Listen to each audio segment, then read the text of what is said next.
I know you've been a really strong advocate for real-time settlement. Um, getting rid of T2 is not considered easy or trivial. And so I'm curious if you could paint the picture for us of what you think is the path forward. Is it technologically driven? Is it going to be, do you believe in another form of governance, or I what's, think the technology is actually relatively straightforward, and a lot of people have been. I think when I wrote that blog post and tweeted it, you had all the blockchain people coming out and saying, blockchain already solves this, and I think blockchain is one possible solution. Crypto can do it. You can also use standard database technology, right? But I think the status quo is it's mainframes, right? The stuff is running on mainframes, and there's actual physical paper certificates involved that are being stored in basements. And when Hurricane Sandy in New York happened, however many 8 years ago, there was actually a problem, right? Because I think some of those facilities flooded, and they had to be carted. The certificates had to be carted to special drying facilities where they could be dried chemically in New Jersey.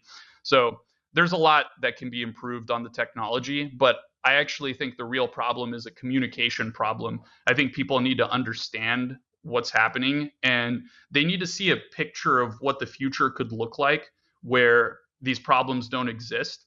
And I think the picture of that is compelling, and it's not just Robinhood's capital and deposit requirements that would be improved, even though I think um, some of the sort of criticism to my proposal is, oh, look, Robinhood, wants to get away from raising billions of dollars, and so now they're trying to change T+2. But there's lots of other things that improve too.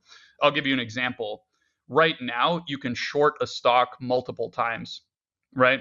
So the way that works is I'm holding a stock, I lend it to you, you short sell it, right?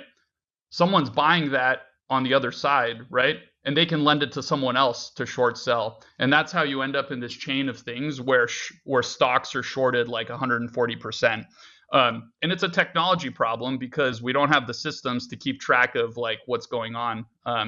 So I think that could be resolved with technology. And I think the real impetus is like, how can we paint a future where we're using the best technology to power our financial system? And how can we actually make the American financial system sort of the envy of the world again, and really invest in that infrastructure? And what are some of the other really powerful things that'll come out as a result of that we can then build?